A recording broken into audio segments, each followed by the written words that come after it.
ದೂರದಿಂದ ನೋಡಿದರೆ ಭಕ್ತಿ, ಹತ್ತಿರ ಹೋಗಿ ನೋಡಿದರೆ ಮಹಾವಂಚನೆ.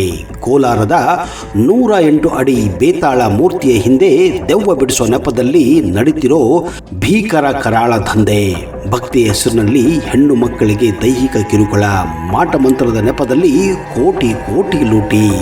ಸ್ವಯಂ ಘೋಷಿತ ಅಘೋರಿ ಚಂದ್ರನಾಥ್ ಮಾಡುತ್ತಿದ್ದ ಈ ಭಯಾನಕ ಕೃತ್ಯ ಈಗ ಬಯಲಾಗಿದ್ದು ಆದರೂ ಹೇಗೆ ಅಂತ ಹಲವಾರು ಜನ ಯೋಚನೆಯನ್ನ ಮಾಡುತ್ತಿದ್ದಾರೆ. ಎದೆ ಛಲ್ಲೆನಿಸೋ 108 ಅಡಿ ಮೂರ್ತಿ, ಅದರ ಒಳಗಡೆ ದೆವ್ವ ಬಿಡಿಸೋ ಕಪಟ ನಾಟಕ. ಪೊಲೀಸ್ ಅಟ್ಯಾಕ್ ಮಾಡಿದಾಗ ಸಿಕ್ಕ ಆ ಅಘೋರಿಯ ಅಸಲಿ ಸತ್ಯ ಇಡೀ ಪೊಲೀಸ್ ಇಲಾಖೆಯನ್ನೇ ಬೆಚ್ಚಿ ಬೀಳಿಸಿದೆ. ನೀವು ಕೋಲಾರದ ಹೈವಾರ ಹಳ್ಳಿ ಬೇತಾಳ ದೇವಸ್ಥಾನಕ್ಕೆ ಯಾವತ್ತಾದರೂ ಹೋಗಿದ್ದೀರಾ? ಹಾಗಾದ್ರೆ ಅಲ್ಲಿ ಭಕ್ತಿಯ ಮುಖವಾಡದ ಹಿಂದೆ ನಡೀತಿರೋ ಬ್ಲ್ಯಾಕ್ ಮ್ಯಾಜಿಕ್ ಮತ್ತು ಸುಲಿಗೆಯ ಶಾಕಿಂಗ್ ಸ್ಟೋರಿ ಕೇಳಿದರೆ ಇಡೀ ಕರ್ನಾಟಕ ಈಗ ಬೆಚ್ಚಿ ಬೀಳುತ್ತಾ ಇದೆ. ಹಾಗಾದ್ರೆ ಆ ಸ್ಟೋರಿ ಏನು, ಅಲ್ಲಿ ನಡೆಯುತ್ತಿದ್ದು ಏನು ಅನ್ನೋದನ್ನ ಇಂಚಿಂಚಾಗಿ ಈ ವಿಡಿಯೋದಲ್ಲಿ ನಿಮಗೆ ತೋರಿಸ್ತಾ ಇದ್ದೀನಿ. ಕೊನೆವರೆಗೂ ಮಿಸ್ ಮಾಡದೆ ಈ ವಿಡಿಯೋನ ನೋಡಿ.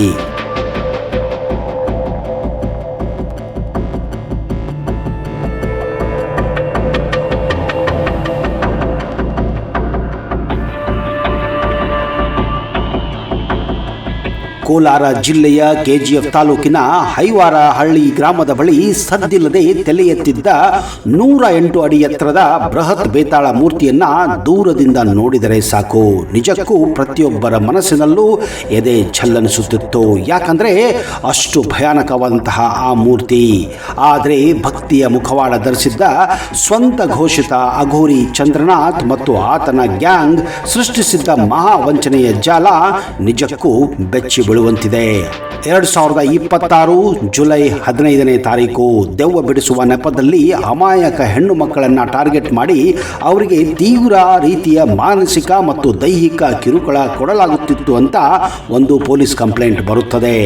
ಅವರು ಹೇಳುವ ಪ್ರಕಾರ ಈ ಚಂದ್ರನಾಥ್ ಅಲ್ಲಿ ಬಂದಂತಹ ಹೆಣ್ಣು ಮಕ್ಕಳ ಮೇಲೆ ಗಂಡಸರಿಗೆ ನಿನ್ನ ದೇಹದಲ್ಲಿ ದೆವ್ವ ಸೇರಿಕೊಂಡಿದೆ, ಮಾಟ ಮಂತ್ರವಾಗಿದೆ ಎಂದು ಹೆಣ್ಣು ಮಕ್ಕಳಲ್ಲಿ ವಿಪರೀತ ಭಯವನ್ನ ಹುಟ್ಟಿಸಲಾಗುತ್ತಿತ್ತು. ಅವರ ದೌರ್ಬಲ್ಯವನ್ನೇ ಬಂಡವಾಳ ಮಾಡಿಕೊಂಡು ಇಲ್ಲಿ ಪೂಜೆ ಮಾಡಿಸದಿದ್ದರೆ ಕುಟುಂಬಕ್ಕೆ ಕಂಟಕ ಬರುತ್ತದೆ ಎಂದು ಹೆದರಿಸಿ ಬ್ರೈನ್ ವಾಶ್ ಮಾಡಲಾಗುತ್ತಿತ್ತು. ಅಂದ್ರೆ ಅಮಾಯಕ ಜನರನ್ನ ಇಲ್ಲಿ ಬ್ರೈನ್ ವಾಶ್ ಮಾಡಿ ಅವರಿಂದ ದುಡ್ಡನ್ನ ಕಿತ್ತುಕೊಳ್ಳಲಾಗುತ್ತಿತ್ತು. ಯಾಕಂದ್ರೆ ಈ ಒಂದು ಸಂಘಟ ಈಗ ಕಡಿಮೆ ಇದೆ, ಈ ಸಂಘಟ ಮುಂದಿನ ದಿನಗಳಲ್ಲಿ ಭಾರಿ ಮಟ್ಟಕ್ಕೆ ಏರಲಿದೆ. ಆಗ ನೀವು ಏನು ಮಾಡಿದರೂ ಕೂಡ ಇದರಿಂದ ತಪ್ಪಿಸಿಕೊಳ್ಳಲು ಆಗುವುದಿಲ್ಲ ಅಂತ ಹೆದರಿಸಿ ಬೆದರಿಸಿ ದೆವ್ವ ಬಿಡಿಸುವ ಪ್ರಕ್ರಿಯೆಯಲ್ಲಿ, ಅಂದರೆ ಅದರ ಹೆಸರಿನಲ್ಲಿ ಅವರನ್ನ ದಿನಗಟ್ಟಲೆ ಕತ್ತಲು ಕೋಣೆಯಲ್ಲಿ ಕೂಡಿಸಿ ಮತ್ತು ತೀವ್ರ ಮಾನಸಿಕ ಒತ್ತಡ ಹೇರುವ ಮೂಲಕ ಅವರಿಂದ ದುಡ್ಡನ್ನ ಕಿತ್ತುಕೊಳ್ಳಲಾಗುತ್ತಿತ್ತು. ಅಷ್ಟೇ ಯಾಕೆ, ಗಂಡಸರಿಗೆ ಕುಡಿತ ಬಿಡಿಸುತ್ತೇನೆ, ಕಷ್ಟ ಕಾರ್ಪಣ್ಯಗಳನ್ನು ದೂರ ಮಾಡುತ್ತೇವೆ ಎಂದು ನಂಬಿಸಿ ಭಕ್ತರಿಂದ ಸಾವಿರಾರು ರೂಪಾಯಿಗಳನ್ನು ಪೂಜೆ ಪುನಸ್ಕಾರ ಹೆಸರಿನಲ್ಲಿ ದೋಚಲಾಗುತ್ತಿತ್ತು.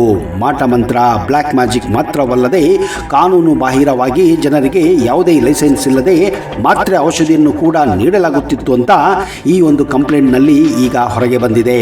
ಈ ಕಿರುಕುಳ ಮತ್ತು ವಂಚನೆಯನ್ನು ತಡೆಯಲಾರದೆ ಸಹನೆ ಕಳಕೊಂಡ ಕೆಲವು ಸಂತ್ರಸ್ತರು ಹಾಗೂ ಸ್ಥಳೀಯರು ಪೊಲೀಸರಿಗೆ ಕಂಪ್ಲೇಂಟ್ ಅನ್ನು ಕೊಟ್ಟಿದ್ದಾರೆ. ತಕ್ಷಣವೇ ಜುಲೈ 15ನೇ ತಾರೀಕು ಕಾರ್ಯಪ್ರವೃತ್ತರಾದಂತಹ ಬೇತಮಂಗಲ ಪೊಲೀಸರು ದೇವಾಲಯದ ಬಳಿ ದಿಢೀರಂತ ದಾಳಿ ನಡೆಸಿ ಈ ಕಪಟ ನಾಟಕಕ್ಕೆ ಬ್ರೇಕ್ ಹಾಕಿದ್ದಾರೆ.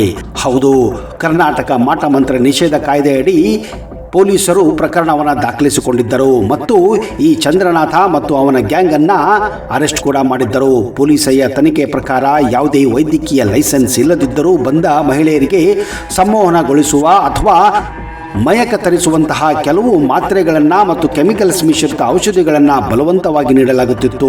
ಈ ರೀತಿ ಪಡೆದಂತಹ ಮಾತ್ರೆಗಳನ್ನು ಸೇವಿಸಿದಂತಹ ಹೆಣ್ಣು ಮಕ್ಕಳಾಗಲಿ ಗಂಡು ಮಕ್ಕಳಾಗಲಿ ಅವರ ದೈಹಿಕ ಮತ್ತು ಮಾನಸಿಕ ಆರೋಗ್ಯವನ್ನ ಸಂಪೂರ್ಣವಾಗಿ ಹದಗೆಡಿಸಿತ್ತು. ಈ ದಂಧೆಯ ಅತ್ಯಂತ ಕರಾಳ ಮತ್ತು ಕ್ರೂರ ಮುಖವೇ ಈ ಹೆಣ್ಣು ಮಕ್ಕಳ ಮೇಲಿನ ದೌರ್ಜನ್ಯ ಅಥವಾ ಕೌಟುಂಬಿಕ ಸಮಸ್ಯೆಯಿಂದ ಬಳಲುತ್ತಿದ್ದ ಅಮಾಯಕ ಮಹಿಳೆಯರನ್ನೇ ಪ್ರಮುಖವಾಗಿ ಇಲ್ಲಿ ಟಾರ್ಗೆಟ್ ಮಾಡಲಾಗುತ್ತಿತ್ತು. ಹೌದು, ಇದರ ಹಿಂದೆ ಇದ್ದಂತಹ ಮಾಸ್ಟರ್ ಮೈಂಡ್ ಬೇರೆ ಯಾರೂ ಅಲ್ಲ, ಅವನೇ ಚಂದ್ರನಾಥ್ ಮತ್ತು ಆತನ ಸಹಪಾಠಿಗಳು.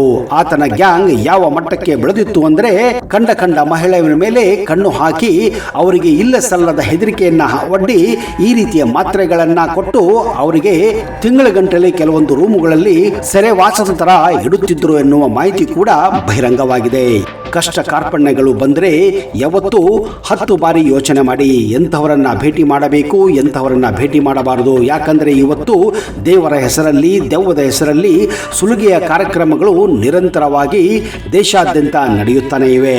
ಈ ರೀತಿ ಕಷ್ಟ ಕಾರ್ಪಣ್ಯಗಳು ಬಂದಾಗ ಹಲವಾರು ವರ್ಷಗಳಿಂದ ಕೆಲವು ದೇವಸ್ಥಾನಗಳು ಇದಕ್ಕೇನೆ ಹೆಸರುವಾಸಿಯಾಗಿವೆ. ಅಂತಹ ದೇವಸ್ಥಾನಕ್ಕೆ ಹೋದರೆ ನಿಮಗೆ ನಿಜಕ್ಕೂ ಪರಿಹಾರ ಸಿಗುತ್ತೆ ಅನ್ನೋ ನಂಬಿಕೆ ನಮಗೂ ಇದೆ, ಹಲವಾರು ಭಕ್ತರಲ್ಲೂ ಕೂಡ ಇದೆ. ಆದರೆ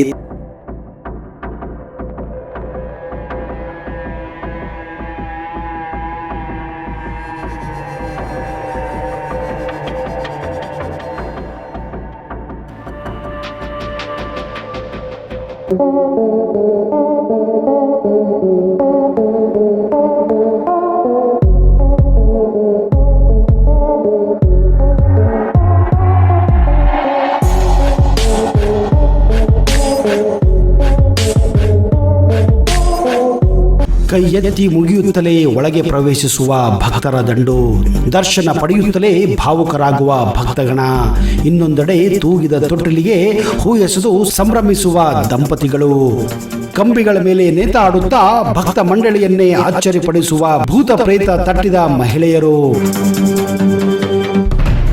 ಹೌದು, ಇದೆಲ್ಲವೂ ನಿಮಗೆ ಕಂಡು ಬರುವುದು ಕಲಬುರಗಿ ಜಿಲ್ಲೆಯ ಗಾಣಗಾಪುರದಲ್ಲಿ. ಗಾಣಗಾಪುರಕ್ಕೆ ಸಾವಿರಾರು ಲಕ್ಷಾಂತರ ಜನರು ಹೋಗುತ್ತಾರೆ, ದೇವರಿಗೆ ಕೈ ಮುಗಿದು ಪುನೀತರಾಗುತ್ತಾರೆ. ಈ ದೇವಾಲಯದ ಇತಿಹಾಸ ಹಿಡಿದು ಹೊರಟರೆ 700 ವರ್ಷಗಳ ಹಿಂದೆ ನಾವು ಹೋಗುತ್ತೇವೆ.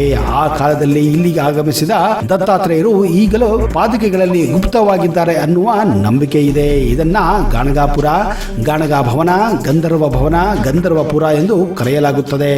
ಇದೇ ಕಾರಣ ಈ ದೇವಸ್ಥಾನದಲ್ಲಿ ಪಾದುಕೆ ಪೂಜೆಗೆ ಎಲ್ಲಿಲ್ಲದ ಮಹತ್ವ ಇದೆ. ದತ್ತ ಪಾದುಕೆ ದರ್ಶನಕ್ಕಾಗಿಯೇ ದೇಶದಿಂದ ಅಲ್ಲದೆ ವಿದೇಶದಿಂದಲೂ ಇಲ್ಲಿ ಜನಸಾಗರ ಹರಿದು ಬರುತ್ತದೆ. ಅತ್ರಿ ಮಹರ್ಷಿಗಳು ತ್ರಿಮೂರ್ತಿಗಳು ಕುರಿತು ತಪಸ್ಸು ಮಾಡಿ ತ್ರಿಮೂರ್ತಿಗಳ ಅಂಶ ಇರುವ ಮಗ ಹುಟ್ಟ ಬರಬೇಕೆಂದು ಪ್ರಾರ್ಥನೆ ಮಾಡಿದ್ದರು. ಹೀಗಾಗಿಯೇ ಅತ್ರಿ ಮಹರ್ಷಿಗಳಿಗೆ ತ್ರಿಮೂರ್ತಿಗಳ ಅಂಶ ಇರುವ ದತ್ತಾತ್ರೇಯರು ಮಗನಾಗಿ ಜನಿಸುತ್ತಾನೆ. ದತ್ತಾತ್ರೇಯರ ಅವತಾರವೆನ್ನಲಾದ ನರಸಿಂಹ ಸರಸ್ವತಿಗಳು ಗಾಣಗಾಪುರದಲ್ಲಿಯೇ ನೆಲೆಸಿದ್ದರು. ಆದ್ದರಿಂದ ಗಾಣಗಾಪುರವನ್ನ ದತ್ತಾತ್ರೇಯ ಕ್ಷೇತ್ರವೆಂದು ಕರೆಯಲಾಗುತ್ತದೆ. ಗುರು ಚರಿತ್ರೆಯಲ್ಲಿ ನರಸಿಂಹ ಸರಸ್ವತಿಗಳು ತಾವು ಸದಾ ಈ ಕ್ಷೇತ್ರದಲ್ಲಿ ಜಾಗೃತವಾಗಿ ನೆಲೆಸುವುದಾಗಿ ಉಲ್ಲೇಖಿಸಲಾಗಿದೆ. ಭೀಮಾ ಹಾಗೂ ಅಮರ್ಜಾ ನದಿಗಳ ಸಂಗಮ ಕ್ಷೇತ್ರವಾಗಿರುವ ನಿರ್ಗುಣ ಪಾದುಕೆಗಳ ಪೂಜೆಯನ್ನು ಮಾಡುವ ಈ ಕ್ಷೇತ್ರ ಮತ್ತೊಂದು ವಿಶೇಷ. ಗುರುಚರಿತ್ರೆಯಲ್ಲಿ ನರಸಿಂಹ ಸರಸ್ವತಿಗಳು ಹೇಳಿರುವಂತೆ ಇಂದಿಗೂ ದತ್ತಾತ್ರೇಯರ ಸ್ವರೂಪವಾಗಿರುವ ನರಸಿಂಹ ಸರಸ್ವತಿಗಳು ಮುಂಜಾನೆಯ ವೇಳೆಗೆ ಸಂಗಮದಲ್ಲಿ ಮಿಂದು ಮಧ್ಯಾಹ್ನದ ಸಮಯದಲ್ಲಿ ಭಿಕ್ಷಾಟನೆ ಮಾಡಿ ಭಕ್ತರ ಪಾದುಕೆ ಪೂಜೆಯನ್ನ ಸ್ವೀಕರಿಸುತ್ತಾರೆ. ಆದ್ದರಿಂದಲೇ ಗಾಣಗಾಪುರದಲ್ಲಿ ಪಾದುಕೆ ಪೂಜೆಗೆ ನೆರವೇರಿಸಿದರೆ ದತ್ತಾತ್ರೇಯರ ಕೃಪೆ ಉಂಟಾಗಿ ಎಲ್ಲ ಮನೋ ಅಭಿಲಾಷೆಗಳು ಈಡೇರುತ್ತವೆ ಎನ್ನುವುದು ಭಕ್ತ ಮಂಡಳಿಯ ನಂಬಿಕೆ ಅಷ್ಟೇ.